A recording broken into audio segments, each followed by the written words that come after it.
Alright, what's up guys? I'm gonna quickly redo the video I did before on analyzing pro VODs because obviously you guys don't want to watch a 30-minute video about me rambling about Overwatch, so I figured I'd instead of giving just an example of me doing it, I would actually like give you a set of guidelines here um, that you could follow. So here are the questions that I tend to ask myself kind of naturally, like this is how I review VODs right here, kind of in a nutshell. But I don't go by each specific player. I try to look for things that stand out to me, like things that don't seem normal, and then that's when I ask myself, like, why do they do that, you know, and what like their motives were and what they think they could get out of it.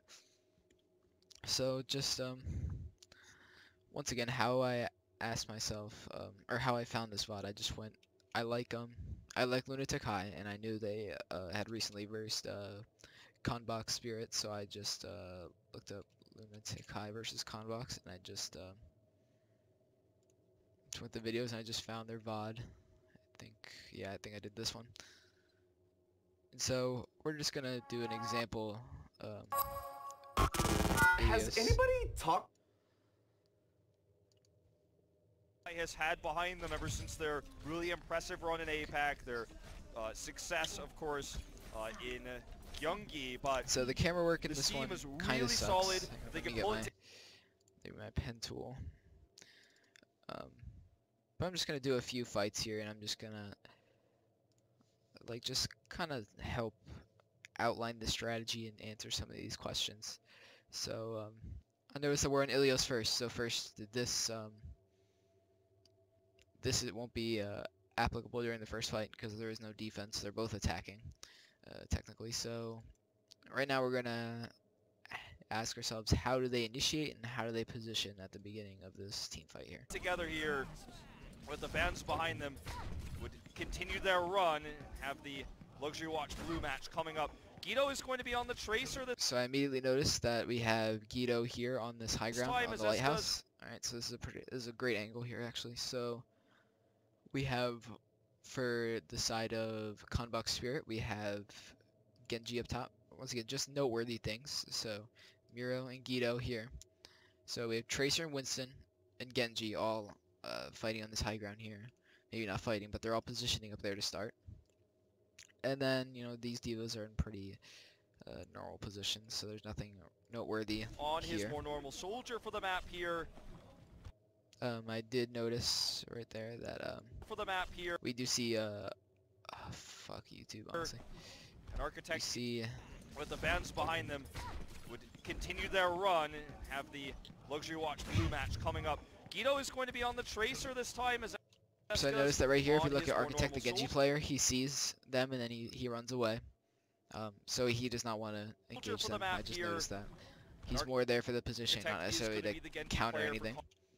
And so we have Gamsu and Asher, so the Winston Tracer combo, well, for Lunatic High is taking the tower, the Tracer Winston combo is taking the, whatever you call this area, like the courtyard area, for this side. Conbox Spirit, of course, with Asher. And I noticed that they really, Lunatic High is positioning very hard right here. We have, I think if this is our Lucio's, or our Soldier, our Ana, and our Diva, I think, is what I see there. On the tracer, so standard dive. Our Soldier on, look, we have 4 people back here, so they're gonna try and, maybe they're gonna try and turtle in this little area here. It looks like, they're probably going to be protecting Eska a lot, because just from previous knowledge, if you watch any Lunatic High, we know that Eska is a soldier god, and he just messes teams up, so they're going to be putting a lot into him. Basically exactly what you would expect from Conbox Spirit. Gamsu's just pushing right in here. Look at that ult percentage coming up as he just saps multiple members. Alright, so right there we can talk about how the fight initiated. So it looks like how they initiated, they didn't even, they just had Winston just walk straight up, and we have Tracer, Tracer starts from here and just comes next to the Winston from over here, and the Winston just walks straight up. He might bubble in a few seconds. What you would expect. Yep, okay, so he got the bubble down. From Conbox Spirit. Gamsu's just pushing right in. Here, Yeah, look at that that's ult basically how percentage they coming in. initiated. One really big thing to notice. So if we remember how it started, so we started with Winston Tracer on the right for Lunatic High, like from this angle right now to our right. So Winston and Tracer are that way in the lighthouse. But in a few seconds here, if we just Basically exactly what you would expect from Combat Spirit. Gamsu's just pushing right in here. Look at that ult. here's and then look, Miro actually manages to jump back to help deal with this Tracer and this Winston that are in their face. So now all of a sudden they have 5 back here instead of the 4 from before. So Miro actually jumps back to help. I found that really interesting. So what I'm assuming happened was their shot caller Toby, or at least I think he's their shot caller, or their Lucio player.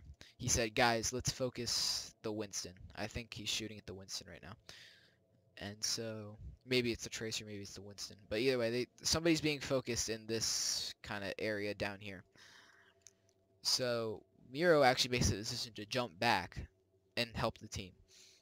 And so this kind of, I'm not going to go through the rest of this VOD really, because it'll take too long going at this pace. But one thing I really noticed throughout this VOD is that the way like the team fights kind of work is, let me use a better color. There you go. It's like a blue, easy to see. Nah,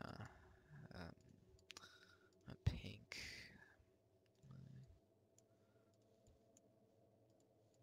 Okay, I think you can see black a little bit.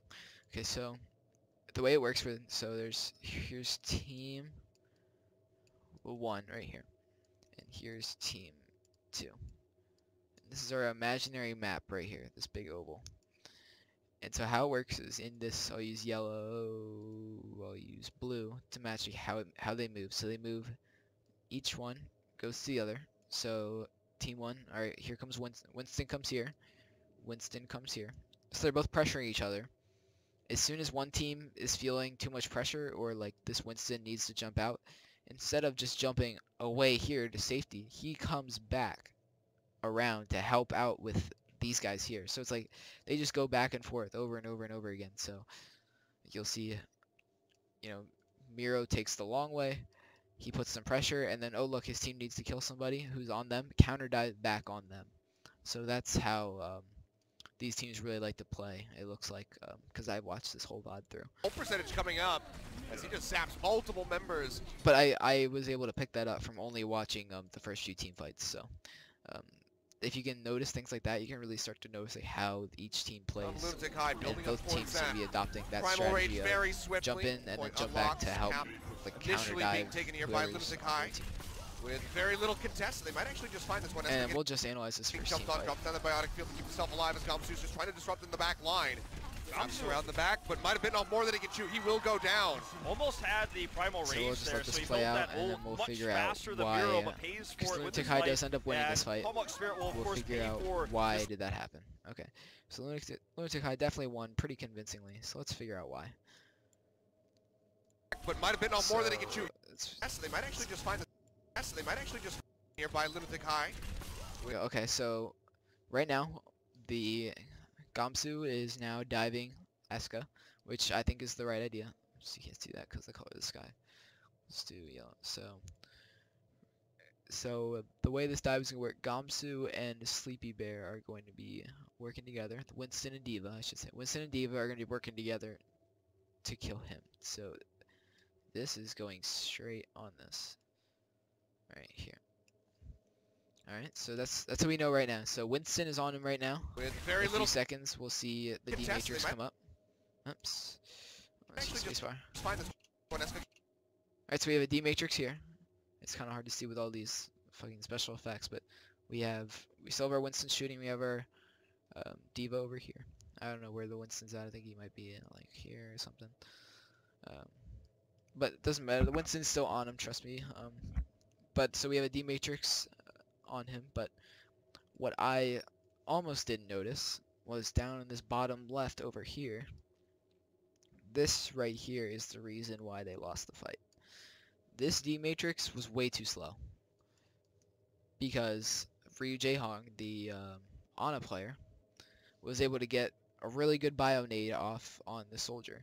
So if he hadn't hit that bio nade, Eska would be at about this much health, and he wouldn't be able to be healed so well by the Lucio. So this probably would have been a one fight if Sleepy Bear had used his defense matrix at the right time, in synergy with the Winston. So that's why they lost this fight, because you'll see Eska's health just skyrockets. He hit 200 at one point, and he just never goes below 150 again. And then by then, like, they needed to kill Eska. By then, D-Matrix has run out and Gamsu had to retreat, the Winston player.